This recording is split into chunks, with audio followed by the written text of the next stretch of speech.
Banqueiros e banqueiras, sejam muito bem-vindos ao Bancão Simplifica. Matheus, Queijinho, Mineiro. O que nós temos hoje aqui, Matheus? Charles, o Bancão Simplifica é o quê? É Pix, é Open Finance, é meios de pagamento. E Comunidade. Hoje, comunidade, retenção de talentos, Charles. Tudo isso é no Bancão Simplifica. E, Charles, aquela frase clichê pro pessoal de casa, enquanto batemos das regras... O Bancão entrega a solução de hoje é sobre Pix, meios de pagamentos, Bank as a Service e referências de mercado, né, Matheus? Exatamente, eu já vou trazer aqui quem é o nosso convidado. Nosso convidado de hoje tem mais de uma década de experiência no setor financeiro e tecnologia, formado em estatísticas pela Universidade Federal de Ouro Preto, apaixonado por inovação e é o CEO da Fbank. Denis, muito obrigado, seja muito bem-vindo. Seja muito bem-vindo. Obrigado. É uma honra tê-lo aqui. Obrigado pelo convite, acho que é uma oportunidade estar aqui com vocês. Nós já trabalhamos juntos, então a gente conhece a qualidade do Bancão e é um prazer estar aqui dividindo um pouquinho com vocês a minha experiência, a história e quem sabe aqui as agendas, né, evolutivas aqui para todo mundo. Não, vamos embora aí também. Vamos falar um pouquinho sobre gerência net, Fbank, porque tem muita gente no mercado que eu falo, conhece a IFI? Alguns falam, não, é a gerência net. Ah, gerência net é uma coisa, cara. Então vamos falar sobre isso aí. Mas, Charles, antes da gente entrar, gerência net, Fbank, esse mundo corporativo, eu quero entender quem é o Denis. Porque atrás de uma cadeira, atrás de um CNPJ, a gente tem um CPF, a gente tem o nosso querido Denis. Eu quero entender, Denis, o que você faz quando você não tá na IFI? Eu sei que às vezes é muito difícil a gente desligar, mas você tem algum hobby? Você gosta de fazer alguma coisa pra desligar ali nas horas vagas? Bom, eu sou pai de pet, né? Então eu acabo cuidando dos meus filhos lá. Não tenho filhos humanos, mas eu tenho 11 gatos e 2 cachorras.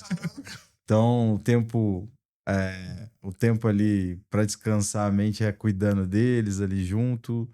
Gosto de ver série também, dar uma passeada com a minha esposa. Mas ultimamente tá um pouquinho raro, que eu fico mais longe de casa do que com ela, mas no dia a dia ali é mais próximo da família, sou mais tranquilo. Meus pais aqui do interior de São Paulo, eu moro em Minas, então quando eu posso também venho visitá-los. Então é algo um pouco mais tranquilo. Estudo, gosto de estudar também, então tô aí buscando informações, aprendendo um pouco de cultura inútil também para a mente. Gosto de ler algumas coisas fora do dia a dia. Eu tinha vontade de fazer história, então eu gosto de ler um pouco sobre história, guerras, Egito, enfim. Então eu acho que a partir do momento que a gente tira o foco um pouquinho das coisas do dia a dia, a gente libera a mente também para coisas mais suaves, ou nem tanto, mas que facilitam o aprendizado depois do que a gente precisa. Bueno, Matheus, isso daqui quer dizer o quê? Não é só ficar preso no escritório e bitolado no normativo, regulatório, Banco Central. Tem que também ter válvula de escape, para isso vai gerar mais criatividade, vai liberar o cérebro para mais informação. E antes de mais nada, recado geral pra galera que tá em casa, voadora no like. O que mais, Matheus? Curte, compartilhe, Charles, aquele recado que a gente vive insistindo. Se inscreva no canal. Galera, 10% de quem consome nosso conteúdo aqui no YouTube é inscrito no canal. Ou seja, 90% assiste, consome, curte, só que não é inscrito. Então se inscreva agora, no canal, por favor, ajude a gente consegue ter mais engajamento. Estamos trazendo o Denis aqui, que vai trazer pra gente uma masterclass. Vou tentar absorver o máximo dele aqui. Bora lá agora. E Denis, esmiuçando aqui, entendemos aqui um pouco da sua vida pessoal. Como que você começou no mercado efetivamente, né? Como que foi a sua trilha até hoje aqui? Boa, eu comecei um pouco diferente de quem vem de banco, né? Eu trabalhei em agência, só dando um passo atrás, eu sou estatístico, mas antes eu comecei em matemática. Que é tranquilo, né? Eu fiz quando eu formei no ensino médio, eu falei, pô, gosto de matemática, eu vou estudar matemática. Cheguei no 3º ano de faculdade, eu falei, eu não sei nada de matemática. Porque a matemática clássica, lógica, aquilo é um absurdo. Eu falei, não é pra mim. Derivada, integral. Não, isso era a parte tranquila. Eu fiz uma matéria que chama análise, que quando você vai aprender como que o pessoal chegou naqueles teoremas. Então a primeira aula, o professor demonstrou Bhaskara. Eu olhei pra aquilo e falei, cara, ele gastou 10 lousas e não acabou. Não voltei mais. Aí, nesse meio tempo, eu dava aula de matemática. Isso dava aula de matemática? Dava aula de matemática no ensino médio fundamental num projeto da própria universidade, que eu sou formado na UFOP, né? Eu fui para Ouro Preto para estudar. Eu sou daqui do interior de São Paulo, fui para Ouro Preto para estudar. E lá eu dei aula 1 ano e meio e surgiu uma oportunidade de trabalhar numa cooperativa de crédito. Um Sicoob, da rede Sicoob, lá da região. Então eu comecei trabalhando em agência. Então toda a parte de front office ali, de atendimento, eu comecei como assistente de atendimento, virei auxiliar de gerente, aí eu acabei pulando porque antigamente em banco, não sei hoje como é a carreira, né? Mas você começava no atendimento, passava pelo caixa para chegar a gerente. Então eu fiz esse caminho, cheguei a tesoureiro, e aí eu acabei saindo porque eu não estava conseguindo conciliar a faculdade com o banco, mas ali eu tive o primeiro contato durante quase 5 anos com o que é viver o relacionamento de um banco. Tudo bem que era uma cooperativa, tinha umas peculiaridades, mas todo o mercado financeiro acabava que eu tinha uma vivência, e era uma cooperativa grande. Então a gente tinha muita interface com o cliente, que eles chamam de cooperado, e ao mesmo tempo a região de Ouro Preto recebe muita gente de fora. Então eu tinha contato com outros clientes de outras realidades, né? Então acaba que você vai entendendo como que funcionava. E aí eu acabei saindo, fiquei 2 anos trabalhando no outro mercado, fui trabalhar com comercial, vender curso de inglês, enfim. Cooperativa para curso de inglês? Porque eu saía 8 horas, 9 horas, eu era o único caixa tesoureiro da agência, então Caramba. enquanto não fechava, eu não podia ir, e a maioria dos movimentos era em dinheiro. Hoje em dia, você quase nem vê mais dinheiro em agência. Eu tinha dia que eu recebia carro forte de manhã, mandava carro forte à tarde, Caramba. por causa de fluxo financeiro, final de ano, então todo mundo achava que sacasse o dinheiro da conta e depois depositasse o dia primeiro, não saía pra receita, né, que tinha o informe de rendimentos para zerar a conta. Então era um caos o final do ano. Todo mundo ia, sacava, fazia. Depois chegava dia 2 de janeiro, Deposita tudo 3. de novo. Os carros fortes fazia até fila, tinha vezes, porque tem limite, né? Você chamava 1 hora, dava 2 horas, você tinha que chamar de novo. E ali eu fui conhecendo o mercado financeiro. Só que de numa perspectiva onde eu recebia tudo muito pronto. E nesse movimento, eu acabei saindo, fui trabalhar com comercial de inglês, que eu animei 2 anos quase.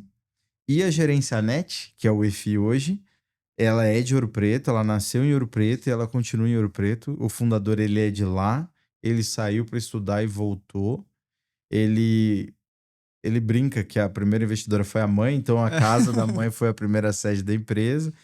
Tanto que hoje ela tem uma participação na empresa ainda. E o nome da EFI tem a ver com ela? Eu vi umas Também. histórias. Ela chama Efigênia, então faz legal. parte também. Que homenagem. Foi uma homenagem e também vem de eficiência. Então casou eficiência com a dona Efigênia e ficou EFI. Então a gerência NET no processo ali, em Ouro Preto, ela prezava muito pelo desenvolvimento dos profissionais na região, porque ela estava fora do eixo Rio-São Paulo. Você ter uma instituição financeira fora do eixo Rio-São Paulo é difícil. Você tem o desafio de não ter um investidor. E começando em 2007, antes de todo mundo entender o que seria uma fintech. Nem existia a lei 12.000, esqueci o número lá, das instituições de pagamento, nem existia. Então, foi desafiador e o Evanildo sempre teve essa cultura, né? De se unir à universidade. Ouro Preto é um meio ali que a gente tem muita universidade boa, federal, particular, de referência técnica em tecnologia, TI, dados com estatística, enfim, puxando a sardinha para o meu lado. E aí, nesse movimento, eu acabei entrando na parte de relacionamento. Como eu vinha de uma agência, eu entrei no relacionamento, entrei como assistente, lá no saque, atendendo o cliente, entendendo telefone, entendendo de API, aprendendo uma série de coisas. E aí, no caminhar ali, como a empresa ela estava crescendo muito, 2016, 2017, ela vinha dobrando de tamanho. Na agência, como caixa, eu tinha feito uma série de cursos de grafoscopia, documentação, basicamente o ciclo de cadastro, onboard, manutenção, autenticação, enfim. E a gente estava desenvolvendo algumas áreas de suporte ali, de fraude, PLD, enfim. E como eu tinha um conhecimento, eu fui ajudar. E eu acabei ficando ali muito próximo do Leôncio, que também é um dos sócios diretor. E eu trabalhava junto com ele. Fiquei uns 2 anos na área de antifraude ali, o que chamava análise na época, toda a transação passava por lá. E aí eu ajudei a estruturar, trabalhei junto com o TI para construir, enfim. Participei muito ativamente. E quando o Leôncio, eles fazem uma reorganização dentro da estrutura de diretoria, em 2017 para 2018, ele me leva para trabalhar junto com ele. Nesse movimento, ele sai da área de operações e vai para uma área de projetos, que chamava de negócios, mas era basicamente projetos e projetos estratégicos, e dentre eles os pedidos de autorização. Nós tínhamos feito o pedido de autorização em 2015 e 2016. Antes de falar da autorização, qual que era o negócio principal da Gerência Net, o EFI na época? Boa pergunta. Eu acabei Qual que era o nicho pulando. O EFI, ele nasceu basicamente como um e-commerce. Ele não era nem instituição de pagamento. O Evanil, ele desenvolveu toda a estrutura de e-commerce, muito parecido com uma plataforma famosa que tem hoje, que é o VTEX. Na época, vou fazendo merchan pra eles. Sem... Paga nós, VTEX. Era parecido com eles. Só que em 2007 não tinha gateway de pagamento, não existia meio de pagamento. Então ele tinha muita dificuldade de receber dos clientes dele primeiro, porque ninguém ia no banco depositar, enfim. E ele desenvolveu um módulozinho, e ele foi atrás da VisaNet, Edcar, dos bancos, enfim, e conseguiu credenciar. E aí nisso ele percebeu que ele percebeu que aquele módulo poderia ser vendido. Então ele tem a Gerência Net e tinha o Kuiper, que era a plataforma. A Gerência Net era um módulo e o Kuiper era o outro. E aí ele começou a vender esse módulo de pagamento junto. Moral da história, tinha dia que ele estava vendendo 50 contos de pagamento e um e-commerce por semana. Caramba. Então acabou que estava desproporcional e ele, sem investimento e pouco recurso de mão de obra, ele começou a engajar dentro da Gerência Net. E nesse processo, ele entendeu o mercado, que era um mercado carente de tecnologia agregada, tinha poucos prestadores de serviço e os que tinham não olhavam para o nicho de pequenos e médios empreendedores. Pra você ter acesso a uma conta bancária, você tinha, enfim, pra você ter um boleto na época era muito complicado. Você precisava comprovar até a cor da parede do seu escritório, dependendo. E aí, nesse processo, ele começa a entregar uma tecnologia agregada, ele desenvolve uma API que convertiu o KNAB. Então, o que acontece? O cara tinha que ter uma pessoa para ir lá baixar o arquivo, subir no sistema dele, enfim, que fosse. Retorno, e principalmente segmentos de prestador de serviço, geralmente o financeiro é o cara que está na rua vendendo, trabalhando, instalando. Sim. Então, ele não tinha recurso e então ele entendeu essa dor. E aí, o que ele fez? Ele pegou esse KNAB, traduziu numa API, conseguiu conversar com alguns RPs e já integrar direto com o RP. E aí ele fez parcerias com esse RP. Então ele dividiu o que ele ganhava com o RP e o RP trazia os clientes dele. Uma parte, né? E aí nesse processo o que acontece? Cresce, vai crescendo. Principalmente provedores de internet. Foi o boom, né? Nessa época. Né? Isso era que ano deles? 2010 até 2012, 2013. Micros provedores crescendo. Microprovedores. E aí ainda era a internet, a rádio. Às vezes a pessoa que instalava o rádio era o que fazia o financeiro. E ele conseguiu integrar com 3, 4 sistemas de entrada dos provedores, que são os pequenos. E aí nesse processo ele integrou, o provedor já abria a conta e ele fazia toda a parte automatizada. Então pro cara foi melhor dos mundos, não pagou, cortava, aumentou banda, já gerava o boleto novo, enfim, dentro do negócio deles. E isso foi uma oportunidade porque esses caras foram crescendo, foi levando os boletos do EFI, que na época era Gerência Net, e nesse processo, à medida que eles cresciam e trocavam de sistema, levava a gente junto. Uhum. E outra coisa, chegavam no interior lá do Ceará, por exemplo, que a gente é muito forte. O cara ia pagar a internet, a dona Maria viu o boleto lá de internet, ela era uma contadora. Pô, quem é Gerência Net? Ela entrava e começava a procurar. Então tem muitas cidades que a gente praticamente permeou todo o serviço. É contador, escola, até funerária a gente tá lá. Porque ela achou interessante, ela foi pagar a internet e falou, tô prestando esse serviço no meu negócio. Eu preciso emitir boleto pra mim. Aí eu olho ali, pô, quem que gerencia? Eles chamavam de Gerência Net. Gerência Net. Lá no Nordeste. Não tem problema. Não tem problema nenhum. Pode falar o que você quiser, né? Nenhum. Quem que é essa gerência? E nisso começava a pesquisar e a gente começou a ficar muito forte nesse segmento. Então, ao longo do movimento, 2015, a gente já tinha atingido os 500 milhões. Caramba. De movimentação 12 meses ali e precisava pedir autorização. E era muito percursor ainda, não tinha muito claro. Tinha 3 ou 4 circulares, a lei e acabou. A gente submeteu o pedido, isso até antes de eu entrar. E na época acho que só tinha uma modalidade que era instituidor de arranjo. Enfim, não sei. E quando o Banco Central começa a olhar, ele foi aprendendo. Então, ele liberou as maiores no primeiro momento e nós estávamos juntos. E aí, nisso, eu acabei assumindo para fazer as autorizações. O que aconteceu? Ele falou, o Banco Central chamou e falou, ó, isso aqui não é para vocês não estão criando um arranjo. Na verdade, vocês são os detentores da conta final. E a gente criou 3 modalidades. Vocês se adequam à moeda eletrônica. Vamos converter? Vamos refazer? E aí eu assumi, já nesse processo, refazendo a primeira de moeda eletrônica. Ajudei a desenvolver produto, enfim.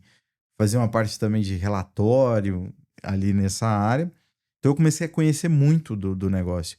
E quando você faz o processo de pedido de autorização, você permeia toda a cadeia funcional, estratégica, regulatória. Você tem eu brinco que eu fiz uma pós-graduação, mestrado e doutorado em DEORF.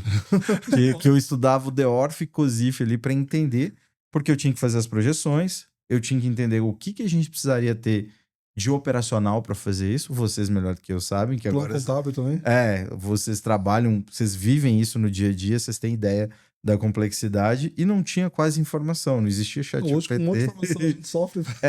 Não tinha, às vezes não tem nem o chat GPT para você questionar o que era o sinônimo daquela palavra que o Banco Central queria trazer naquele trecho.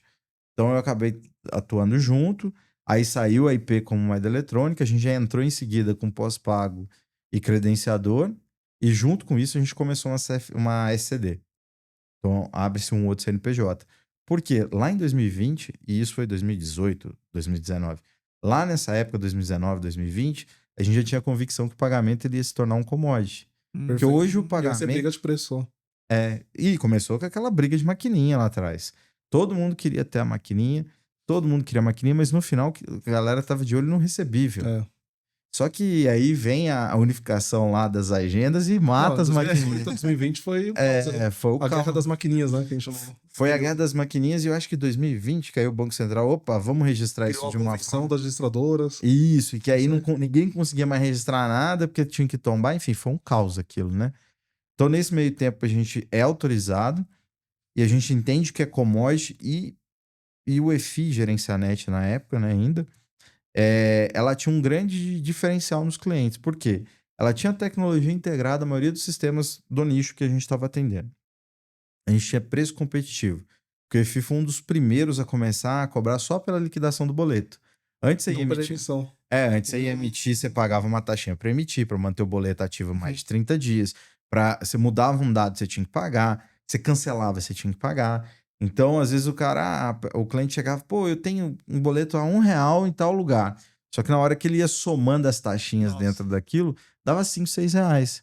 Aí a Gerencianet começou e falou, não, pô, isso aqui dá para fazer R$2,49. Caramba. R$1 mais barato. Ah, você tem uma quantidade legal, a gente faz R$2. E a gente ainda operava por um banco. A gente ainda tinha um banco por trás. Usava um base, né?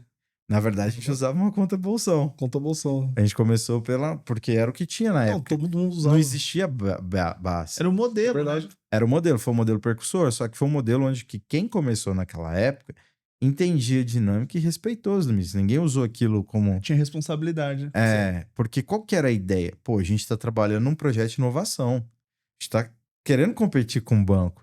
Porque os bancos, eles são bons e eles vão continuar bons e uma camada ali do mercado que é o que eles atuam hoje. Inovação é difícil.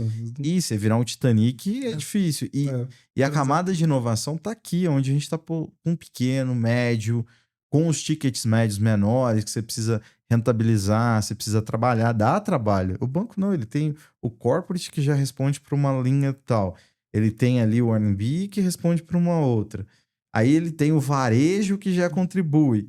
Pô, ele vai olhar aquela carteira ali, ele joga no varejo ali e deixa o pau moer, deixa o cara ali assistido de uma forma geral. Então, nesse processo, a gente entendeu bem essa camada. Pô, saiu o SCD, saiu as duas modalidades, só que a gente virou e falou, poxa, nós somos uma conta. Aí, nesse processo, a gente criou todo o nosso SPB próprio, trouxe boleto próprio, fez a parte de STR, tudo é próprio, né? A gente levantou a tecnologia de mercado, a gente bateu em vários fornecedores, mas como nós já tínhamos um background grande de tecnologia para o nosso cliente, a gente terceirizar isso ia ficar um pouco estranho. Então, nós decidimos lá atrás em fazer tudo e foi feito em tempo recorde. Eu acho que nós subimos nosso SPB completo em 4 meses. Ô, louco. Caramba. Especificação e desenvolvimento, a galera virando noite, trabalhando, multirão. Eu ajudava especificando a parte técnica ali, ajudando eles traduzirem. Não sei quem estava fazendo a arquitetura, diretor botando a mão ali para ajudar, porque a gente queria fazer acontecer. E aí, logo que sai a ECD, a gente olha, opa, tem oportunidade, porque a gente ainda perde o cliente por falta de produto, porque a gente tem tecnologia, tem tarifa e não tem produto. Então, vamos começar aqui com a ECD para fazer crédito. Só que a gente tem uma demanda reprimida muito grande dentro da nossa base.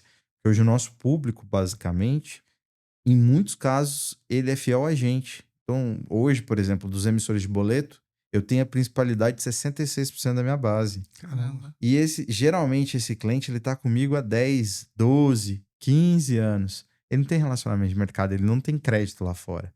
Então, ou o banco vai querer levar o recebível dele para dar um crédito, ou, enfim, um produto que ele precise, ou eu faço isso.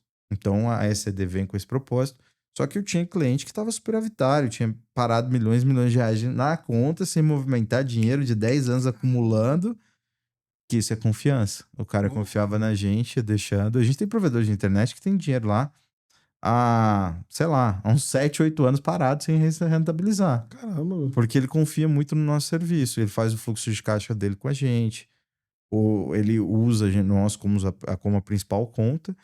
E quando ele precisa, ele vai lá e mexe. Então, ele tem nós como principalidade. Então, nesse processo, a gente falou, pô, uma financeira faz mais sentido que a ECD. Nós não temos um investidor para subir um capital para fazer frente. Uhum. Nós temos hoje uma média de R$500 bilhão parado em conta. Lá na época eram uns 300 milhões. Pô, eu tenho funding. Vamos captar? Então vamos fazer a financeira. A gente começa pede a transformação da financeira. Foi a primeira SCD a ser transformada em CFI. Caramba. E a IP foi a 15ª autorizada. E a ITP foi a 5ª. Caramba, foi. Então, inclusive até no Pix. Pode dizer aqui, o parênteses vocês estavam no Go Live do Pix ali em 2020.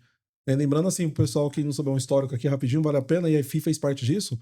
O Pix ele foi lançado, agora você está assistindo o episódio, dia 16 de novembro. Então, parabéns o Pix aí, 5 anos. Palminhas pro Pix. Palminhas pro Pix aí, 5 aninhos.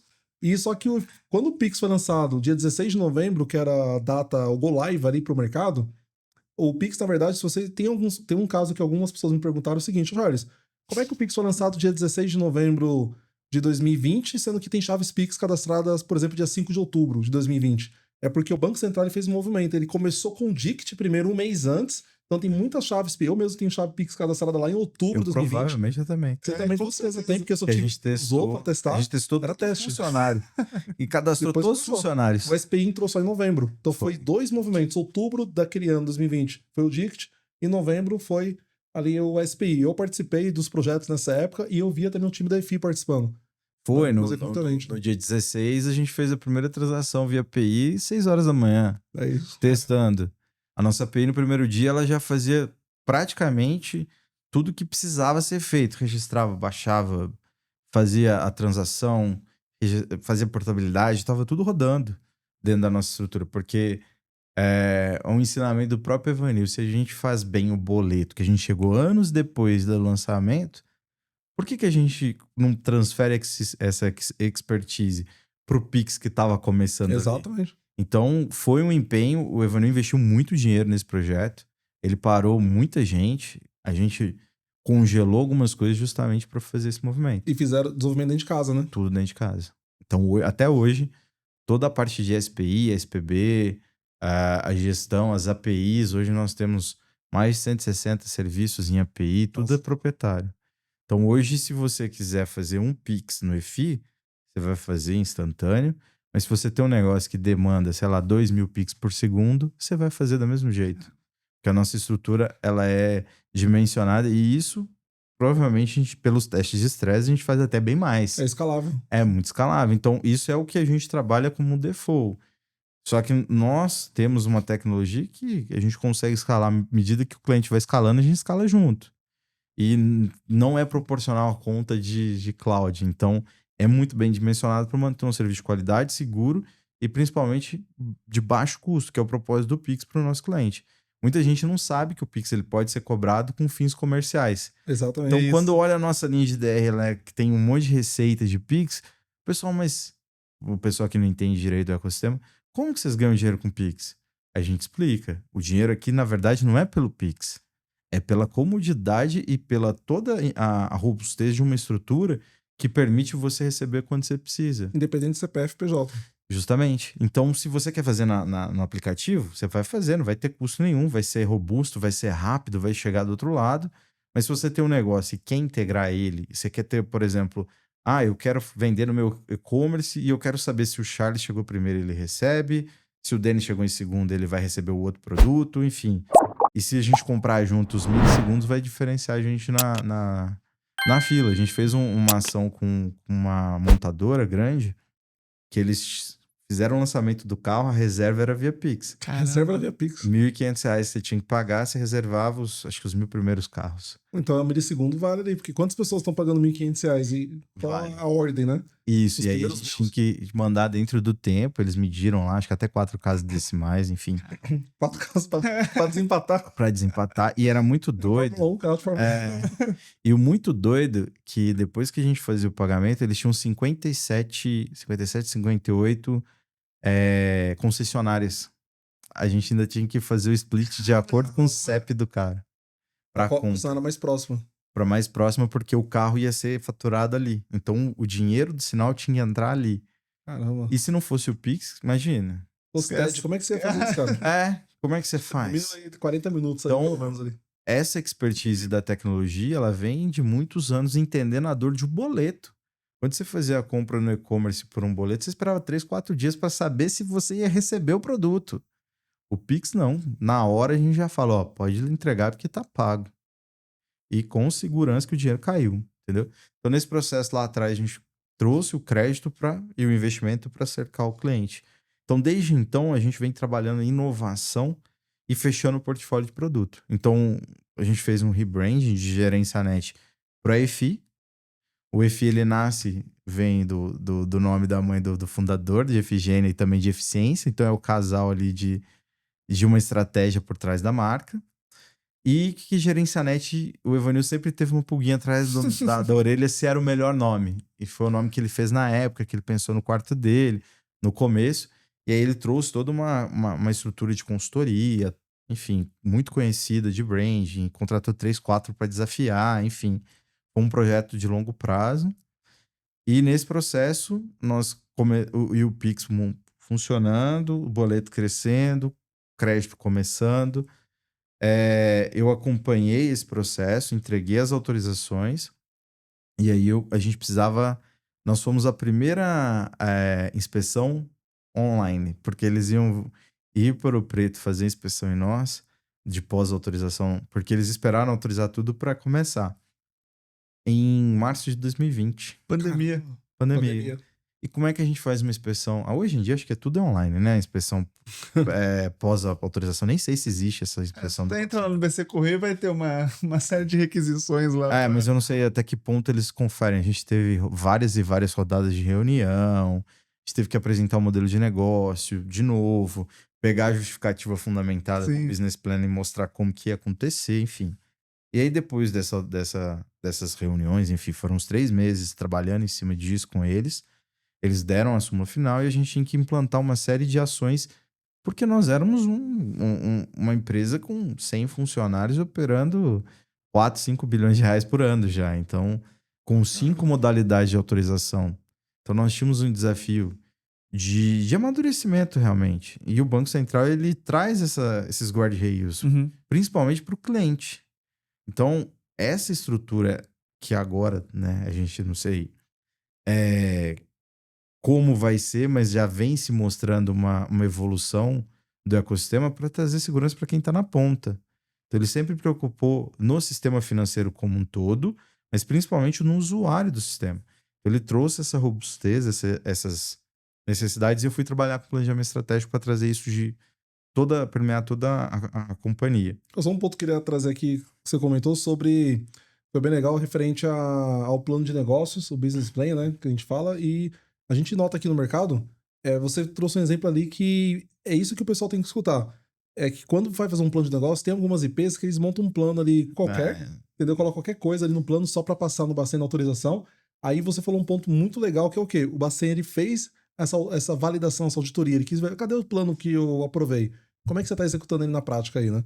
Então, assim, tudo que tem que ser feito na constituição da IP tem que ser prático, tem que ser real. Não é para fazer por fazer, né, Matheus? O Denis trouxe aqui a fundamentação justificada. E ali a gente tem o BP. A construção do BP, ela tem que refletir realmente a ideia do negócio. Operação. Né? Tem que ser fiel. Assim, fiel que eu digo assim, a ideia é aquela e não, tudo... ajuste sempre vai ter, porque sempre vai ter, mas assim, não pode... Exatamente, tudo caminha para aquele sentido. E tem os meios, né? Eu acho que a justificativa, ela mostra como que você vai atingir os números do BP. Exatamente. Sim. E um fato bem interessante que nós fizemos 5 anos já de autorizado agora, 6, né? 6 anos agora, 5 das últimas autorizações. E a gente passou por uma outra inspeção agora, porque mudou a estrutura, não sei se todo mundo já sabe, mas as IPs, tipo 3, que é o nosso conglomerado, nós vamos passar pelas mesmas avaliações que os bancos passam, onde nós vamos ter umas notas, enfim. Quem ainda não sabe, depois vai ficar sabendo. Vai chegar, o BC Correia vai chegar para vocês. A gente já estava, porque antes não tinha esse ciclo de avaliação, igual os bancos têm, agora as IPs têm, independente do conglomerado. Vai ser aferido uma nota de 1 a 4 lá, quando 1 é melhor, 4 provavelmente a IP vai ser, enfim, sofrer algum tipo de sanção, um acompanhamento especial, vai ser chamado para esclarecimento, plano de ação, tudo aquela Senta aqui, vem cá. Aqui, me mostra o cronograma para isso daqui. E eles cobraram o primeiro BP. Dentro do processo. Eles pediram o primeiro BP? Né, eles pediram as evoluções do plano. Como que a gente chegou em 6 anos depois? Conversação, né? Pra ver se eu não entreguei realmente um documento fabricado. Isso, vago, né? É isso mesmo. E aí nesse processo a gente trouxe, a nota ela é individual, a gente já sabe, a gente ficou bem, graças a Deus, temos só daqui 3 anos, porque dependente do nível da nota lá, você vai ter uma recorrência maior. Isso é bom até para investidor, né? Com certeza, com certeza. Isso reflete até, a gente fez rate público agora, a gente ficou com rating A, com perspectiva estável, F1, enfim, de longo prazo. Parabéns, mano. Obrigado. A FIT, que fez a avaliação para nós, para uma primeira avaliação, sem nenhum tipo de rodada de investimento, você já ficar como um A, poxa. E todo mundo que analisa o nosso ecossistema entende que a principal preocupação que nós temos é segurança. Segundo, é confiança do nosso cliente. Para você entregar confiança, você precisa ter um sistema robusto. Robustez não quer dizer algo muito complexo. A simplicidade também não é algo trivial. Então, nós tentamos trabalhar numa forma que a gente entregue as coisas mais simples possíveis, mais seguras e robustas para o nosso cliente. Então, o Banco Central avaliou tudo isso.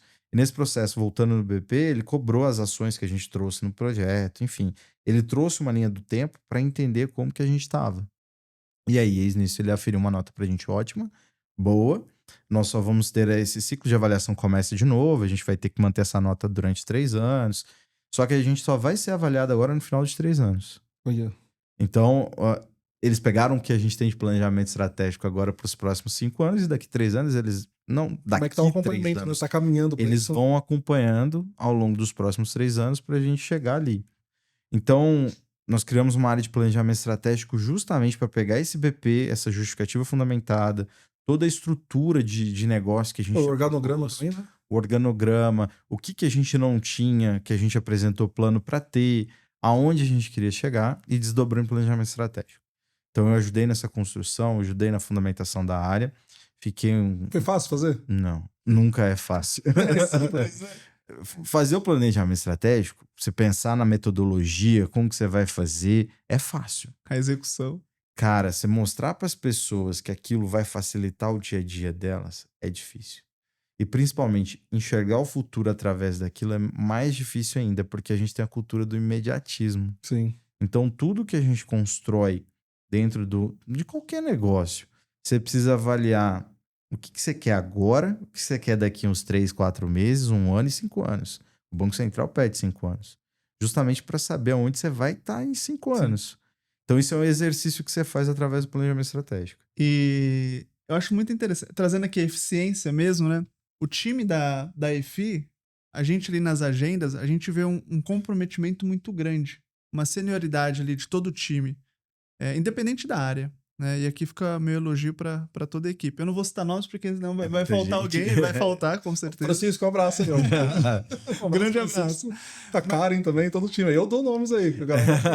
Gabriel da tecnologia, o cara é tem uma galera demais, cara. Eu queria entender como que é feito, nas entrelinhas ali, o engajamento do time.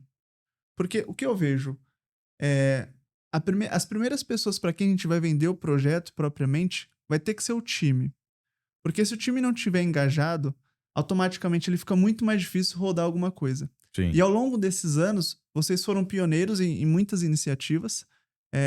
Muitas delas foram se aperfeiçoando, o time precisava estar engajado. Como você conseguia linkar, falar, a gente vai ter que seguir isso daqui, porque isso daqui não vai ser só para a companhia em si, mas vai influenciar todos aqui, e o usuário final também. Ótima pergunta, porque... Bom, você responder, galera, like aí, ó. Voadora no like. E rapidinho, Matheus, guarda a resposta aqui um segundinho. Ele falou que o BP não é fácil de fazer, né? Não é. E para isso... Quem quiser aprender... Tesmos. Não, quem quiser ajuda, apoio, Quem quiser ajuda, tesmos.com.br. A gente ajuda você a estruturar não só o seu BP, mas também o seu organograma ali, toda a sua estrutura organizacional dentro da sua IP. Você que busca também a constituição de IP, procura a gente, procura eu, procura o Charles, procura a Tesmos. A gente consegue estruturar e fazer um plano de negócio, ou seja, Constituição da IP. Exatamente. Essas novas regras estão chegando no Banco Central, tem muita atualizações que não é autorizada e tem prazo para ela ser regulada. Exatamente. Até o ano que vem, até março, abril. Então exatamente. O Banco Central tirou os TPVs e agora... Não tem, a resolução 80 não tem aquele cronograma até 2029. Não, esquece aquilo. E agora tem o marcos da entrada do Pix. Exato. Ou seja, tem IP, Charles, que com certeza está prestes a perder. Então, muitas vão sair do Pix. A sua operação agora, em dezembro de 2025. Então, vou deixar aqui tesmos.com.br, procura a gente, vem conversar com a gente que a gente consegue te ajudar. E a gente ajuda no Pix para perder a operação. Inclusive, agora também, a IFI, ela também acomoda também instituições que querem ser indiretos, né? Isso. Vale destacar isso. Né? Tanto que nós éramos S5, agora nós viramos S4. A gente já estava em processo de transformação de S4. A gente tá com a mudança da regulação, para nós veio a calhar também. Perfeito, o time show certinho. O time foi certo, porque até como parte do processo de trabalho do Banco Central, discutindo com eles, a gente chegou com maior potencial ali dentro. E a gente já estava com o projeto do Pix indireto, enfim. E como parte da súmula, eles já aconselharam. E aí saiu a regulação, a gente já estava dentro da... É aquele negócio, né? A oportunidade, ela tem que casar com a capacidade. Exato. Não adianta você ter a oportunidade e não ter a capacidade de adotá-la. Então, é um ponto que a gente também está ajudando. Então, contem com a gente. Mas, respondendo a tua pergunta de engajamento. O EFI, ele nasceu num propósito de ajudar, democratizar, trazendo soluções, criando pontes para quem não tinha acesso, enfim... Ele nasce de um propósito, além de financeiro, é claro, que aí é uma empresa, precisa ter lucro, Sim. precisa ter resultado para manter a sua... Não é filantropia. Filambank. Essa é boa. A gente precisa ter resultado. O Banco Central está mostrando isso agora, exigindo aumentos de capital, estrutura mais robusta financeira, justamente para trazer tranquilidade para quem está na ponta. Então, todo esse propósito, ele sempre foi movido com o desenvolvimento de pessoas. Então, o ele sempre deu muita oportunidade para quem estava ali. Essa união com as universidades, essas estruturas de geração de talento, ela veio por necessidade, porque a gente não estávamos aqui no eixo Rio-São Paulo, tanto que o próprio Banco Central ele tem um desconto na autorização para as instituições sediadas fora. Agora 30%. Eu não sei se vai continuar, né? Mas por enquanto tem, e a gente teve esse benefício, né?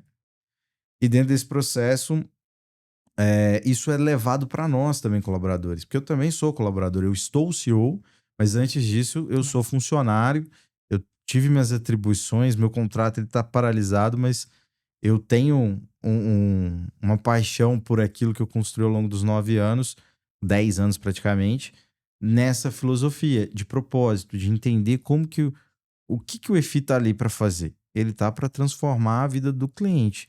E nós somos veículos disso. E o engajamento principal vem pelas oportunidades. O EFI ele investe muito na gente, nos colaboradores. Então, dentro desse processo, eu tive a oportunidade de chegar a CEO. Eu saí da atendente de telefone. Esse é exemplo real disso. Não é falsa demagogia ali que não tem. Tem. Só que a oportunidade, ela aparece para as pessoas que estão preparadas. Eu trabalhei, estudei, enfim, e contei com a confiança ali do Evanil. Mas esse ambiente de criatividade, de inovação, de pertencimento, de cuidado, sempre foi uma preocupação do Evanil. Então, ele trouxe isso como filosofia e eu busco manter dentro do propósito que a gente tem para que nós tenhamos colaboradores que realmente entendam o que eles estão fazendo, aonde eles estão e aonde a gente vai chegar. E você, pela aparência também, você é jovem, né, cara? Você chegou com um CEO, desculpa a pergunta, mas qual a sua idade? Até pra inspirar a galera. Eu tenho 34 agora, eu cheguei com 33. Anos, cara. Tem gente que acha que pra ser CEO tem que estar com 50 anos. A média dos CEOs é 49. A média é 49, quase 50 anos. As pesquisas que a gente leu, e é o que você falou, é casar a oportunidade também com a preparação. Você tem que estar preparado. Então não é questão de idade, é questão de resultado. Mas o próprio, desculpa te cortar, mas o próprio Denis trouxe aqui, de forma bem resumida, assim, objetiva, toda a trilha dele ali dentro da faculdade e ali nas entrelinhas ali já dando aula, ou seja, além de forma implícita, você mesmo foi pro comercial ali vender cursos de inglês, então... Os pontos conectam, né? Começou a conectar porque, de certa forma, você vai ter que ter uma conexão, né? Você precisa ter um bom engajamento do time, então talvez o comercial te trouxe isso. Você precisa ter uma visão de mundo, talvez o curso superior te trouxe essa bagagem e você foi acumulando, né? E eu trago que uma das maiores bandeiras que eu tenho hoje com o time, que nós somos muito forte tecnológico, a gente é inovador, a gente desenvolve, mas a gente peca um pouquinho em ouvir o cliente. A gente ouve o cliente, mas ao mesmo tempo a gente não ouve. A gente ouve muitos desenvolvedores, a gente ouve muita parte tech. Tanto que nós temos uma comunidade hoje no Discord com mais de 13 mil desenvolvedores falando de pagamento. Parabéns. Obrigado. A ideia ali não é promover o EFI, e sim gerar um ambiente de discussão. O Pix, muita coisa que a gente traz de melhoria para as nossas APIs é dali. A gente entende, mas a gente entende que a gente precisa melhorar com a questão do cliente no centro. Galerinha, vamos deixar aqui na tela, né? Aproveitar e deixar aqui, ó, o link do Discord. Com certeza. Da EFI, viu? Pro pessoal, você que é desenvolvedor ou você que é amante de tecnologia e quer conhecer mais, faça parte. Maior grupo do Brasil. Acho que a América Latina. O Brasil é gigante. Se é a maior do Brasil, a chance de ser maior da América é muito grande. Eu diria América, cara. E o legal é que nós temos o nosso time lá dentro para ajudar os usuários, mas hoje os próprios clientes, parceiros... Respondem lá, né? Respondem. Eles respondem mais rápido que a gente, que tem um time 24/7 para isso. E que o pessoal às vezes está atendendo um ou outro na paralela, alguém joga e já vem, não, faz isso, faz aquilo. Não, tem na documentação, tá ali. Porque hoje a nossa API, ela tem 14 linguagens. Então acaba que a gente dá um suporte independente da linguagem do sistema. Então é difícil você concentrar esse conhecimento. Então a gente sai do Delphi, que é algo mais antigo, até as linguagens mais atuais. A gente já tem plugin pronto para módulo de e-commerce, enfim, até o N8N a gente já tem uma integração ali, já nativa, justamente porque a gente entende que eles precisam. Legal, e dentro do nosso dia a dia agora, a gente vem mudando um pouco a filosofia de sucesso do cliente. Sabe um case que eu achei incrível que vocês fizeram lá no comecinho do Pix, 2020 para 2021? Foi na época da Alexa. Eu vi um case da Alexa, não esqueço nunca, há 5 anos atrás, que era você fazer... EFI, Alexa, manda o Pix pro Matheus. Lançando a API da EFI, 2020 para 2021. Logo no lançamento do Pix, eu vi isso, desse. E outra inovação. Achei incrível, cara. Isso foi muito legal, foi uma inovação que a gente trouxe. Foi. Outra também, hoje tem um Bolepix regulado. Desde 2021 nós temos o Bolix. Bolix. O Bolix é nosso. É incrível, viu? E é registrado. Nosso. Toma. E legal é que a gente está trazendo agora o boleto automático no Pix. Então, hoje a gente tem o Bolix, que é o Bolepix, e a gente vai trazer uma inovação que, igual tem o código de débito automático nas contas, a gente vai trazer o Pix automático. Já vai ativar. Já está ativado. Adesão no Pix automático. Isso. A ideia é incentivar que realmente o cara não tenha inadimplência. Porque o meu cliente não tendo inadimplência, nós não temos. A gente ganha. E a gente ganha, a gente entrega valor. E você não tem nada de preço, você consegue também baratear mais ainda. Sim, Consegue deixar mais barato. consigo distribuir. Todo mundo sai ganhando. E principalmente, ele diminui a inadimplência. E aí, Matheus? Charles, dá vontade de ficar conversando com ele aqui o dia, a noite inteira. Que é muito legal, porque a gente começa a entender como, de fato, o negócio como um todo funciona. Como montar um produto, né, cara? Exatamente. Ou seja, você trouxe aqui... eu fico falando com o Charles, vira e mexe, falo, Charles, o Pix automático ele veio para revolucionar, só que eu queria ver isso para jogo, né? Poxa, por que prático, vamos colocar... agora. E, a primeiro momento, é algo tão sutil, mas olha o impacto que isso traz. Né? Porque você, de certa forma, você olha para o seu cliente, porque ele vai ficar muito mais feliz, porque a inadimplência dele vai baixar de forma assim, bem considerável. Ele vai ter um caixa muito maior, porque a inadimplência dele vai praticamente ali perto de zero. Ele começa a estruturar de forma melhor, ele busca mais oportunidades, até mesmo dentro da EFI. E linkando tudo isso, o que a gente vê? Fidelizar cliente é muito difícil. Sim. Né? A gente brinca ali que a gente tem que sempre ficar martelando ali o cliente para ele nunca esquecer da gente. E quando a gente tem uma série de produtos, muitas das vezes o cliente ele não sabe, ele consome um certo produto da gente e ele não sabe que a gente oferta um outro produto. Porque às vezes a gente acaba deixando de cutucar ele, martelar ele. Como que você consegue, de certa forma, fidelizar esse cliente que ele já consome, exemplo, o boleto, mas você, de certa forma, fala, olha, tem cartão, tem outros... agora a gente vai ter essa outra opcionalidade que vai casar com o boleto e você vai ter uma ampla aí de produtos e a gente está fornecendo isso. Eu acho que é o desafio de toda instituição financeira, desde os incumbentes, que eles ainda têm uma gama de produtos maiores, tem o pessoal que ainda vai nas agências, enfim. A nós aqui, que somos do universo totalmente digital, muitas vezes a gente é coadjuvante do processo, porque a gente está dentro de uma integração. E às vezes o cliente tem a conta conosco, mas ele loga ali raramente, só porque na API ele consegue comandar tudo. E é seguro, a gente tem as autenticações. E a EFI também tem a característica de API First, né? Sim. Trabalha todos os produtos, ou pelo menos a grande maioria dos produtos. Maioria. A ideia é ter API, né? todos. A ideia começa com a API. Isso, hoje a vertical de crédito ainda não tem, mas a ideia é que a gente comande antecipações, inclusive o Pix automático é um preparativo também. Recebível. Para ser o recebível. É isso daí, cara. Entendeu? Esse com certeza, uma parte da fatia de cartão vai transbordar para Pix automático e vai transbordar para o futuro Pix parcelado também que tá chegando. E Pix garantia lá na frente. Pix sem garantia. Pix garantia, duplicado escritural como parte, ainda não tem uma discussão ainda nas registradoras o que vai ser, enfim. E um dado interessante, que eu não sei nem se os bancos abrem, se tá claro em algum lugar, mas hoje 45% dos nossos boletos já são liquidados pelo QR Code. Nem a linha digital, o código de barras. Não é mais o código de barras. Antes do Pix, o maior lugar de liquidação era a lotérica em alguns anos. Sim. Então, a lotérica é o mais caro.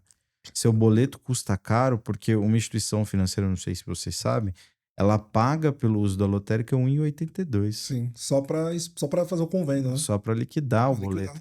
Na verdade, você tem que pagar, é compulsório, porque não só a lotérica, tudo que é físico, que tenha uma pessoa para receber o dinheiro físico, que tenha a conversão em moeda eletrônica, enfim. Então, esse processo de fidelização é difícil. Hoje a gente vem trabalhando muito no trazer o cliente para o centro, ele entender e principalmente deixar a plataforma mais clean possível, trazendo as informações necessárias e trabalhando muito comunicação. Hoje o WhatsApp é o canal de comunicação mais efetivo que existe. E-mail cai bastante a audiência, mas ainda se lê. Ligação, muito pouco. Esquece, ninguém. O pessoal tem medo de. Agora, na verdade, ninguém atende. Na verdade, hoje eles atendem quando você liga pelo WhatsApp. Ele vê tua foto e ele tem teu número lá. Então, tem que estar salvo. Porque se for eu ligando, por exemplo, pode Denis, pegar o telefone de um cliente e ligar, a pessoa não vai nem saber quem sou eu. Então, ele não vai me atender. Então, é o desafio. E hoje a gente vem trabalhando muito o conceito de solução mesmo, de entregar uma solução, não só uma commodity, um serviço isolado.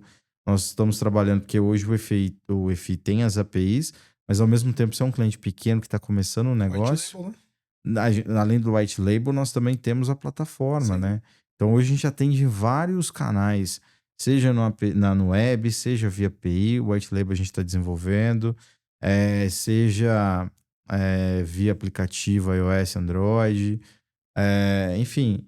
acaba que as APIs, todo esse ecossistema, ele roda em cima de uma plataforma que gera oportunidade para o cliente. Além dele ter um negócio organizado, a gente tem uma série de relatórios, extratos. Dentro da plataforma tem o board ali que ele consegue ver os dashboards, enfim. Ou na API, por exemplo, se ele quiser consumir tudo isso via API, também existe. Eu achei incrível, eu não sabia dessa novidade que você trouxe aqui do N8N, cara. Isso A daí gente eu tem achei... o plugin animal. pronto. Já tem, é só acessar abas de plugin dentro da nossa área ali da documentação da API. Vai ter o e-commerce, enfim, vários outros ali, e o N8N tá lá. Oswaldo, fala pro Oswaldo aí, Oswaldo, especialista em N8N, nosso PO PO de Fix. Pix e estuda muito N8N, ele vai ficar feliz com essa E notícia. já tá lá todos os meios de pagamento. E, Charles, eu tenho mais uma dúvida aqui pro... Tem cheio de dúvida, na verdade, né? Então, tem um convite pra galera aqui, eu quero aproveitar, deixa da comunidade do Discord que ele falou, viu? Com certeza. A gente aqui criou o Clube do Bancão. Clube do Bancão é Eu uma já tô comunidade. Opa, parabéns, velho, muito bem. O Clube do Passa Bancão. como Denis. Exatamente. Acesse agora mesmo, clubedobancão.com.br, QR Code tá aqui na tela. Perfeito. Charles, o Clube do Bancão é uma confraria justamente pra gente reunir pessoas de mercado, pessoas que querem se conectar. Como o Denis aqui. Exatamente, Quer perfeito. ter contato com o Denis de uma forma simples, prática ali? Cara, aqui é o Clube do Bancão. Olha as dores que o Denis já passou e tá trazendo aqui pra gente. Isso é muito legal, essa confraria justamente com a intenção de reunir diferentes pessoas do mercado financeiro, porque já passaram por diversas situações. E também a gente, dentro da comunidade, dentro do clube, a gente quer proporcionar o quê? Webinars. Webinars e encontros, porque a minha Online dor... e presenciais em São Paulo, né? Exatamente. A minha dor, ela pode ser refletida para sanar a tua, ou até mesmo aquilo que você vai passar um dia. Então a gente proporcionou o Clube do Bancão, essa confraria, para reunir, para ter esse webinar e o quê? Café. Um cafezinho. Então, se você também quer tirar alguma dúvida, saber sobre como funciona o processo homologatório do Pix, estou fazendo na minha instituição, estou perdido, etc., acesse também esse outro link aqui, ó. bancãosa.com.br/café. 30 minutinhos, sem custo, Gratuito. zero. Vem conversar com a gente, 30 minutinhos. Aqui você consegue ter, às vezes, uma dimensão do problema que você está A gente enfrentando. vai te escutar e vamos dar o direcionamento. Olha, vai por esse caminho ou fala com esse parceiro. Já ajuda muito a instituição. Exatamente. Exatamente. Você fala assim, putz, procura alguém para conectar Pix indireto, tô com problema de base Aí, aqui, ó. a gente já tem. Fala com conhece. ele aqui, a gente vai indicar Exatamente. também. O último café que a gente fez, a gente desenvolveu o Pix indireto com o Bancão. Exatamente. Nós chamamos a gente, queria tirar uma dúvida da dúvida, fizemos. Virou o projeto. Projeto de um ano, né? Isso aí, maneiro. Um projeto do último ano aí. Ó, Com exemplo o Bancão. vivo aqui, prova viva que o bancão.sa.br/café funciona. Veio do /café. Foi muito bom. E hoje é um produto novo que a gente está lançando. Então é um ecossistema fenomenal. Eu vi a mudança, a gente tá falando recentemente agora da mudança ali do capital em primeira mão pelo Clube do Bancão. Caramba, A apresentação do Banco Central resumida, as coisas mascadas. É importante, porque... É sem spam, é só assim, é poucas mensagens, isso que é legal. É pouca mensagem, é só o que interessa, certeiro. Pra quê? O Denis, todo mundo que faz parte ali do mercado financeiro, tem muita demanda, tá ocupado, não tem tempo pra ficar lendo um monte de conversa. Essa é a ideia. O dia de todo mundo. As figurinhas. Não dá. Minha mãe, coitada, ela fica ali com as figurinhas dela. Mas é um ecossistema muito interessante, porque toda essa estrutura de Pix e a forma que vocês trabalham, vocês dão um suporte justamente para quem precisa. E esse clube eu acho que é importante, porque se você precisar de um benchmark, alguma coisa que quem já passou por aquilo, se você não sabe, você sabe quem já sabe. Com certeza. Vai encontrar alguém lá Vai fora. ser muito mais rápido. E quando a gente começou, não tinha nada disso. Entendeu? Isso que é... Então, vocês também, lá em 2020, no começo do Pix, tinha as comunidades, tinha os grupos de trabalho, GT ali rodando. Foi muito isso que fez o sucesso, porque hoje tem mercado para todo mundo que quer trabalhar bem, de forma idônea, estrutural, que não prejudique os clientes, pô. Tem mercado para todo mundo. E eu não sei fazer bem algumas coisas, outros sabem, e a nossa ideia é sempre trabalhar em comunidade. Então, acho bem legal a iniciativa de vocês. Muito obrigado. Muito obrigado. E, Denis, a gente sabe que nem tudo são flores, né? A gente sabe que... Joseph Klimber, procura aí que é muito legal. Acessa aí. A jornada, ela é íngreme e a gente vai encontrando alguns percalços ao longo do caminho. E eu queria que você trouxesse aqui, não precisa citar nomes ou situações, mas algo que dentro dessa jornada você se deparou com uma certa dificuldade ali dentro do mundo corporativo e você precisou tomar decisões difíceis. Como que você se comportou diante dessas situações? Resiliência. Exatamente, porque às vezes a gente projeta, gasta tempo, tem recursos, tem time e não traz aquele resultado, às vezes acaba sendo frustrante. Como que foi lidar com essas situações? É desafiador, né? Falar que é fácil aí é hipocrisia. Mas eu vou citar 2 anos da minha carreira aqui, de uma forma bem rápida, que foi resiliência. Quando começou a financeira do EFI, o primeiro lote de cartão ali, o EFI ele acabou perdendo 70% da safra, porque estava testando política, começou algo mais simples, abriu para ver quem chegava, enfim. É um processo natural de todo mundo que abre a carteira de crédito pela primeira vez, está começando.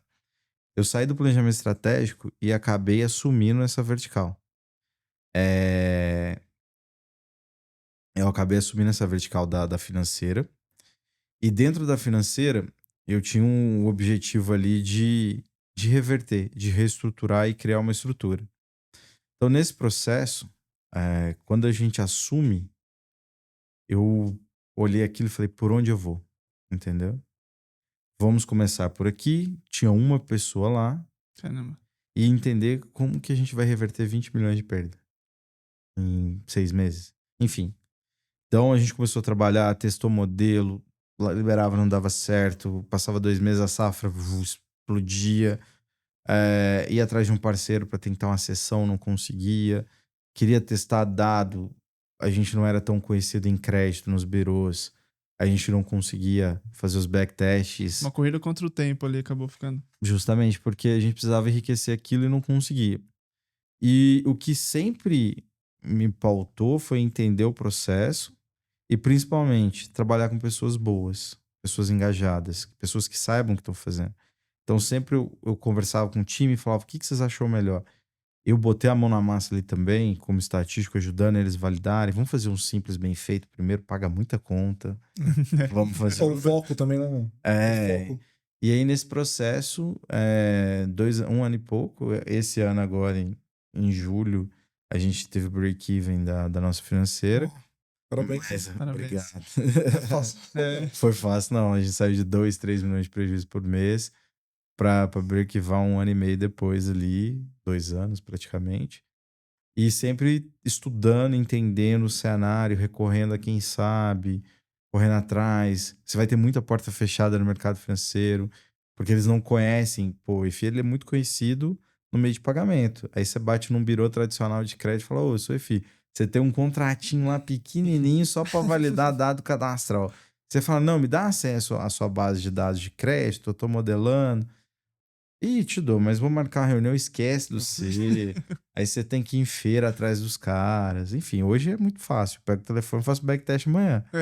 Porque a gente galgou esse caminho. E foi muito construção em 4 mãos. EFI, os colaboradores, universidade, cliente. Então a gente usou muito do meio que a gente tinha de acesso para construir. E isso me deu uma lição muito boa de vida, que é confiar nas pessoas que estão junto com você, que confiam naquilo, e ao mesmo tempo entender o que você está fazendo. Não adianta você querer sair fazendo e ter perseverança. Se der errado, mas você saiba o tamanho do erro que você vai cometer. Porque o que eu vejo hoje, trazendo para a realidade, por exemplo, das IPs, é muito IP abrindo em coworking Bom ponto, cara. com $1 milhão de capital ali e, sei lá, plugando milhares e milhares de pessoas sem trazer... Não faz KYC. Abre qualquer conta ali. E prejudicando quem acredita. Porque às vezes eu tô ali, vejo o nome, pô, tô com aquela dor, tem aquela instituição que faz, me indicaram que é bom. E o cara deixou eu abrir com CPF falso. A gente andou testando algumas, são 900, né? A gente começou a testar, principalmente por SPB, algumas coisas, e a gente viu umas coisas bem bizarras ali. Caramba. E aí, o que tá acontecendo agora é que ficou escancarado, né? Sim. Então, essa resolução do coworking, por exemplo, são muitas, são centenas de IPs. Não é uma ou outra. E o pessoal tem que entender que uma instituição de pagamento não é uma software house, não que seja menos valioso uma software house. As maiores empresas hoje são tech. Mas você mexe com o principal bem de uma pessoa, que é o dinheiro. Sim, o recurso dela. O recurso financeiro. Às vezes aquele salário caiu naquela fintech, Tem que tudo tá no que ela tem. coworking, ela precisa pagar o aluguel, comida, enfim, o que for. Ela vai passar o cartão, ela vai fazer o Pix, não existe. Ou deu falha, tá fora. A gente teve um problema de cloud aí esses últimos dias, que algumas horinhas ali gerou um transtorno. A gente passou um apertozinho ali também, já gerou aprendizados, porque a gente precisa evoluir. E eu acho que o Banco Central agora, ele tinha uma demanda reprimida, que tem uma ausência de mão de obra lá dentro também, mas que agora eles estão priorizando que justamente o mercado ele precisa trazer segurança. O Banco Central brasileiro ele é elogiado por ser um dos melhores do mundo. Sim. O regulamento do Brasil é um dos mais seguros. E aí você tem alguns escândalos que, pô, foi uma agenda de inovação que acabou não acompanhando a realidade. Então, acho que esse processo também traz segurança. Para o EFI, as mudanças não vão interferir em quase nada, porque a gente já tem um patrimônio com capital grande, enfim, não grande igual os bancos, mas suficiente para o que está vindo. Então, parênteses aqui, pessoal. Quem quiser saber mais sobre a resolução 496, né, que trouxe tudo isso que o Denis está dizendo aqui, muitas alterações, dentre elas é a proibição agora de você ser uma IP que tem endereço, não tem, é endereço fiscal, né? De coworking, Exatamente. tem que ter endereço físico. Então tá lá na resolução, saiu agora em setembro de 2025. Vou deixar aqui um card aqui especial, gravamos um vídeo especial falando sobre isso, né, Matheus? Exatamente. Ali no final, no comecinho de setembro, a gente lembra que a gente acordou pela manhã, né, Charles? Choveu ligação, nosso café, e ali no finalzinho WhatsApp, da manhã só ligação, não era nem mensagem. Era teve ligação, uma plenária, ligação. e ali naquela plenária já deixaram bem claro que sairiam algumas resoluções. E quando foi por volta das 18, nós almoçamos no computador. a gente viu já aquela sequência de resoluções. Então a gente, Presente na sexta-feira. a gente viu 3 desde a resoluções. 494 a 498 e depois tiveram algumas outras instruções. E dentro delas a atualização aí do endereço fiscal. E é justamente isso que o Denis trouxe. O Banco Central, nessas últimas agendas, até mesmo no Fórum Pix, foi muito pautado o quê? Em segurança. Sim. Justamente por quê? Porque o Banco Central, além de ser Por isso que o Pix parcelado também, um dos motivos que ele foi... Tem outros também, tem questão dos bancos, etc. Mas também foi postergado para o ano que vem, né? Exatamente. Então, era para setembro desse ano também. Esperamos. Então, o foco, até mesmo para trazer segurança, por ser uma autarquia e zelar pelo sistema financeiro nacional, como é muito bem visto mundialmente, ele precisou tomar medidas. Dentre elas, teve as resoluções. Para quem quiser saber mais, a gente deixa o link aqui do café novamente. bancãosa.com.br/café, vem conversar com a gente. E o que você trouxe, Denis, é primordial, porque quando você lida com o recurso das pessoas, você precisa ter muita responsabilidade.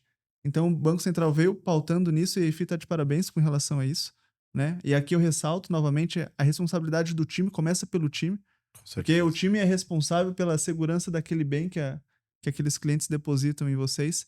E aqui eu sou o carrasco, né, do episódio. Então, tem uma última perguntinha. Eu sei, uma perguntinha com aqui, certeza. Sempre tem uma aqui, ó. Antes eu queria saber mais sobre, você falou um pouquinho do WhatsApp, eu queria trazer um exemplo que você falou sobre o WhatsApp aqui. Da EFI, como vocês, poxa, estão espalhados no Brasil inteiro, conhece diversos Brasis ali, várias realidades diferentes.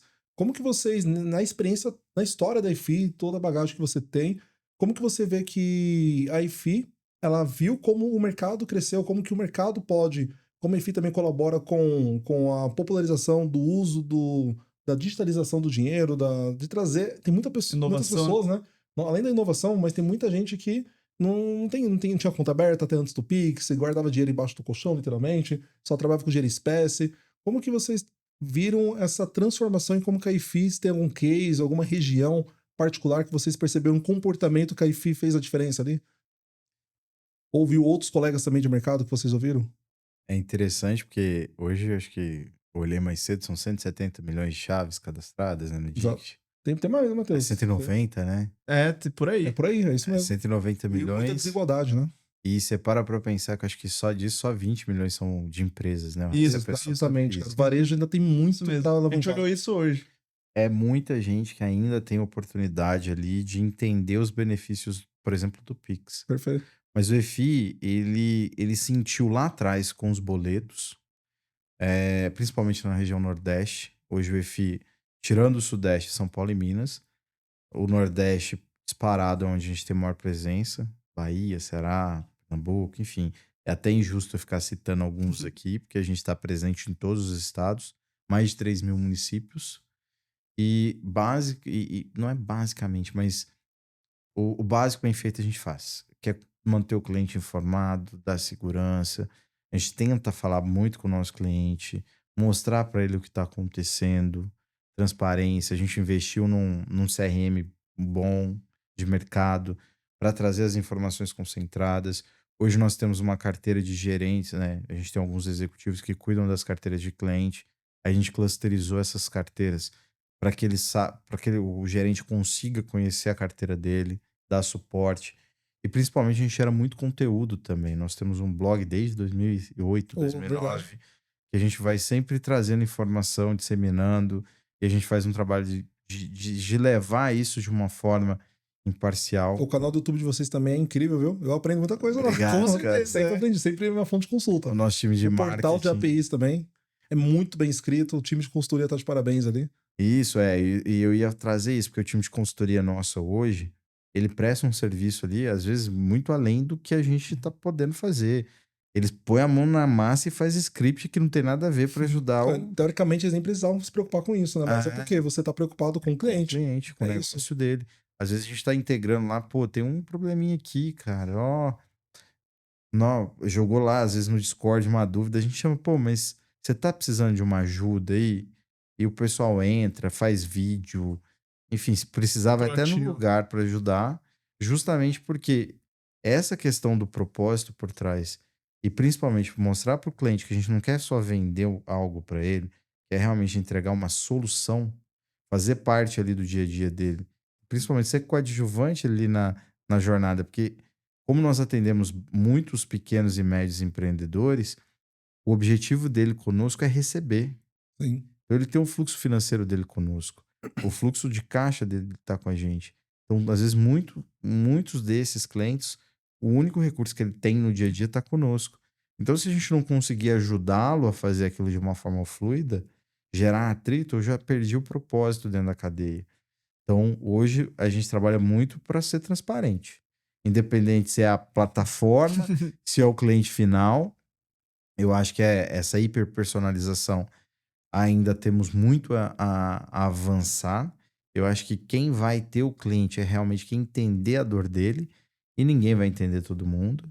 Tem alguns bancos digitais que entendem de pessoa física, outros estão tentando entender de PJ e tem, por exemplo, nós que entendemos muito de alguns segmentos, tanto que hoje nós somos o único banco digital, instituição privada, homologada no FUST, que é um fundo de universalização da tecnologia, que vai distribuir dinheiro a um baixo custo para os provedores de internet estruturado para eles poderem expandir no país as redes para os lugares onde não tem, porque a gente tem essa capilaridade.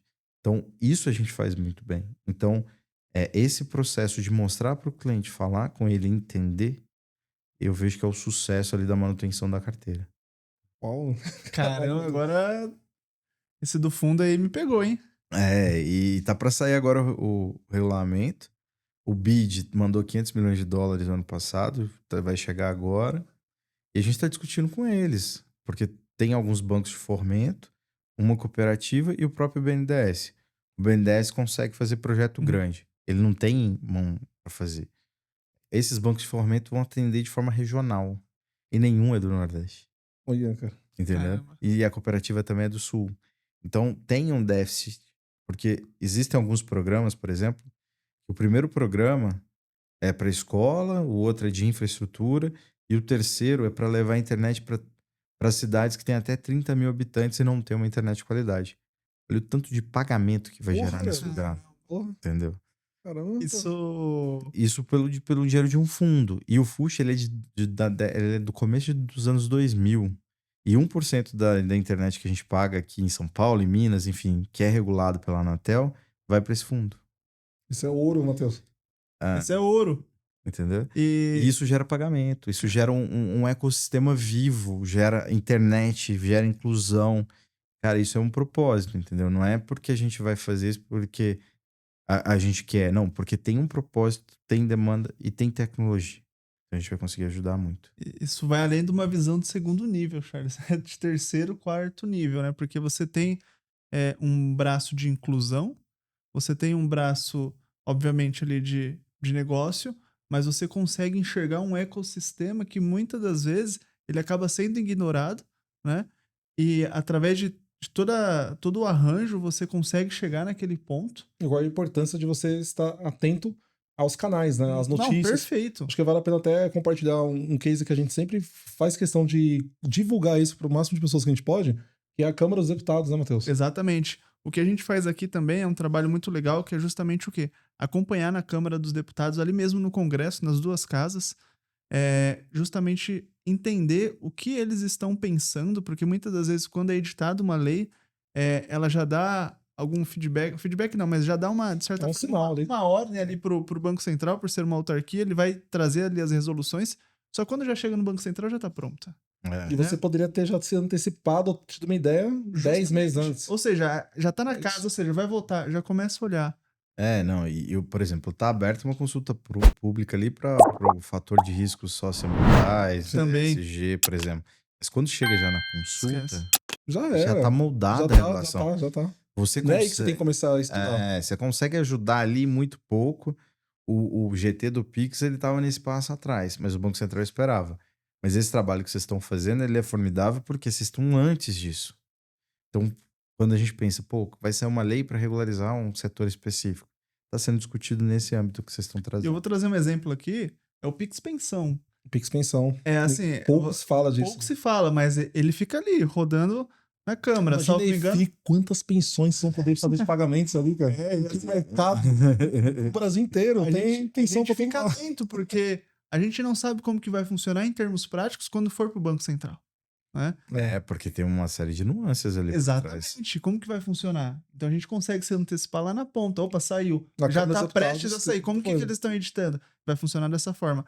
Quando chegar no Banco Central, vai chegar mais ou menos dessa forma. Vamos ver o que ele vai fazer. Então a gente já consegue se antecipar nesse... Então por isso que o recado é esse, ó. Se você tá sem ideia, não sabe aonde atuar, você quer montar uma startup, não tem ideia de nicho direito, uma das fontes, tem várias. O Denis trouxe vários exemplos aqui. Vai na Câmara dos Deputados, começa a ler os projetos de lei. Aí vai estar, cara, não tinha pensado Pix Pensão. A gente viu lá, tem outras ideias que a gente viu lá na Câmara também. Se você buscar bem por legal. Pix, vai aparecer muita coisa. O Pix, ele criou uma linha de negócios gigantesca. E qual que é o intuito do Pix? Ele é democratizar. E quando você traz o Pix Pensão, você tira um atrito de uma jornada ali. Com certeza. Então, eu vejo que o Pix ele ainda tá só no começo ali. A família Pix tem muito a crescer. São 5 anos só de... É um bebê ainda. É um bebezinho ainda.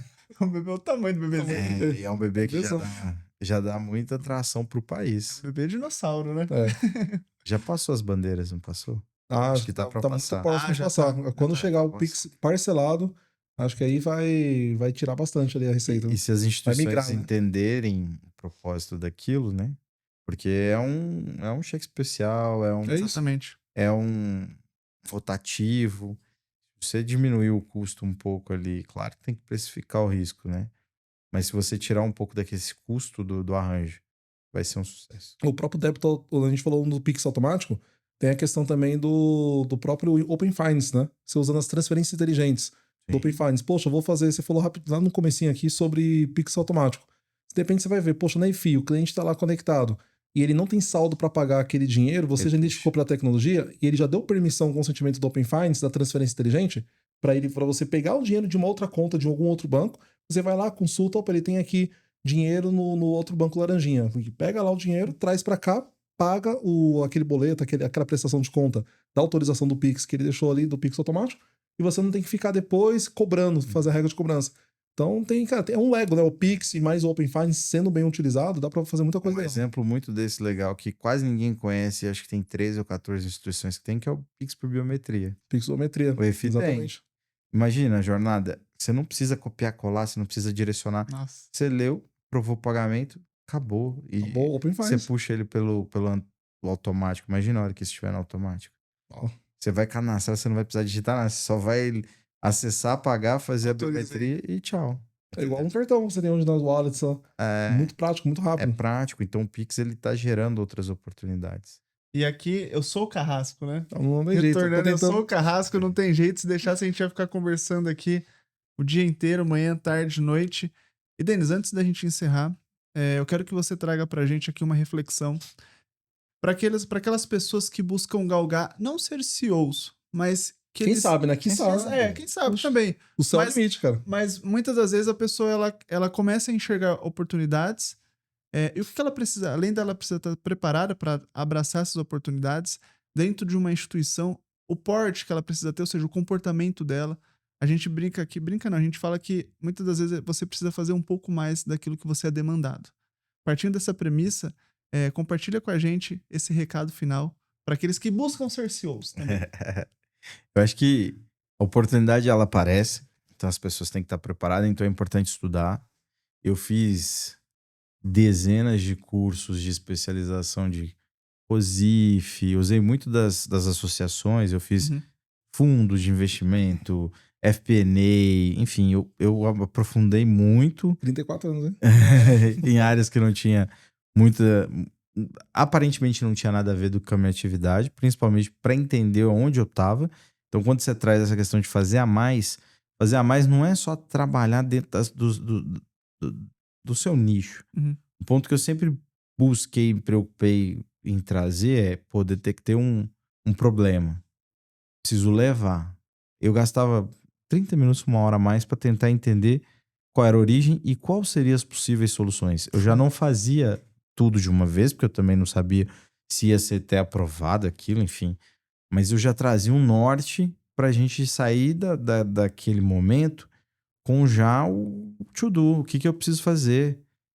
E muitas vezes as pessoas levantam a mão, não, ó, tá com um problema ali, fulano resolve, tchau. Então acho que esse trabalho em equipe, fazer um pouco a mais, tá preparado, estudar é importante e principalmente acreditar onde você tá. Não adianta eu chegar lá no EFI e não acreditar onde a gente vai chegar. Então acho que isso fez parte da minha trajetória, entender, não falar sim para tudo, aprenda a falar não, porque a partir do momento que você fale sim para tudo, às vezes você tá sendo conivente com algo que você imagina que pode ser bom naquele momento, mas ele pode atrasar, não que você tá fazendo errado, mas pô, vamos tentar fazer mais rápido aqui, vamos terceirizar ou vamos fazer em casa. Você também tem que ter maturidade para olhar para aquilo e falar, pô, eu fui contratado para fazer isso. Se eu não falar não aqui, teoricamente eu tô deixando passar. Ou estuda um pouquinho a mais e fala, poxa, tem outro caminho. Entendeu? Então, ter esse senso crítico é importante. Saber se comunicar é importante. Então, acho que o resumo da ópera aqui, quando você tiver a oportunidade, quando você tiver no dia a dia, fazer mais um pouquinho, não quer dizer que você tenha que trabalhar mais, mas sim trazer valor agregado para a sua ação. Todo mundo depende. Eu gosto muito do conceito de cliente interno e cliente externo. Eu acho que quem está fora ali, quem é seu cliente, que paga a tarifa, que usa o seu serviço, é um cliente. Mas seu colega é seu cliente também, porque ele está dependendo das suas ações, às vezes, para atender. Porque você pensa o seguinte, o Pix ele tem todo um ecossistema tecnológico, mas se o piloto não botar dinheiro na conta PI, o Banco Central vem e te multa. É um trabalho em equipe, né? Então, é um trabalho em equipe. Então, você depende do trabalho. E da mesma forma, se você não der a mensageria para o piloto fazer, não vai acontecer. Então, preze para sempre trabalhar bem com quem está do seu lado também. Caramba. E aqui no Bancão, a gente tem esse mimo para os nossos convidados. Que legal. Esse presente é seu. É dólar, né? Um baralho Gold aí para você se divertir. Obrigado, viu, gente? Com seus familiares. Se divertir ali com os amigos. Ensinar os pets, pô, a jogar carteadinho. Jogar um truco. Tira o gato. Charles, recado final. Matheus, mais uma vez, missão cumprida aí. Obrigado, cara. Foi ótimo esse programa aqui. Aprendi demais. Denis, você, cara. Vocês, a oportunidade. Até pelo deslocamento, cara. Que isso. Passando aí fronteiras aí pra chegar aqui. Obrigado mesmo, cara. Essa lição de vida que você traz aqui mostra quanto que perseverança, acho que é a mensagem final que eu vejo aqui. E sempre procurar fazer, como você falou muito bem, fazer mais não é trabalhar mais. É trazer um olhar diferente, é fazer diferente. Ser incomodado. Diferente. É isso mesmo, seja incomodado, não seja ali conveniente com as situações, né? Acho que isso é a missão geral.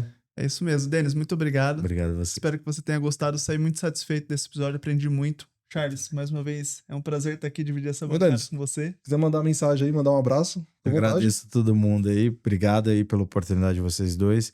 E o Bancão é um parceiro importante, gente. Conte com eles também. A gente conta. É isso aí, porque enquanto batemos das regras... O Bancão entrega a solução. Até o próximo episódio, hein, galera? Até o próximo. Obrigado.